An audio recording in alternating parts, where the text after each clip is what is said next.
కోనసీమ తిరుమలగా పేరుగాంచిన అంబేద్కర్ కోనసీమ జిల్లా ఆత్రేయపురం మండలం వాడపల్లి గ్రామంలో వేంచేసి ఉన్న భక్తుల పాలిట కొంగు బంగారం కలియుగ ప్రత్యక్ష దైవం అయినటువంటి 7 వారాలు 7 ప్రదక్షిణల వెంకటేశ్వర స్వామి వారి దేవాలయానికి ఈరోజు శ్రావణమాసం 2వ శనివారం కావడంతో భారీ స్థాయిలో భక్తులు విచ్చేశారు.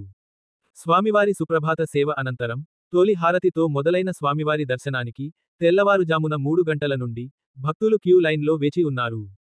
7 వారాలు 7 ప్రదక్షిణలు చేస్తున్న వివిధ రాష్ట్రాల నుండి తరలివచ్చిన భక్తుల గోవింద నామస్మరణలతో స్వామివారి మాడవీధులన్నీ మారుమోగిపోయాయి.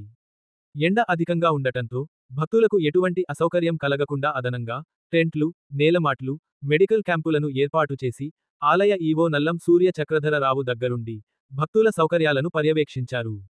భారీ సంఖ్యలో విచ్చేసిన భక్తులకి ఎటువంటి అసౌకర్యం కలగకుండా ఆలయ అధికారులు క్యూలైన్లో వేచి ఉన్న భక్తులకు చల్లటి నీళ్లు, చంటి పిల్లలకు పాలు, బిస్కెట్లు అందజేస్తున్నారు.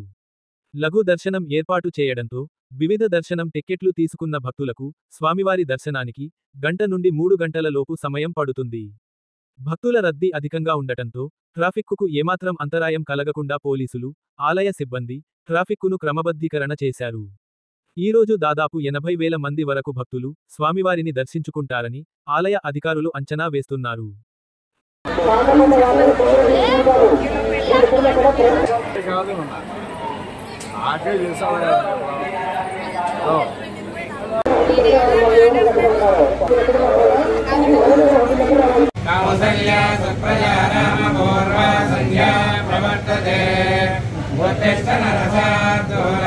కర్తవ్యం దైవమాన్వితం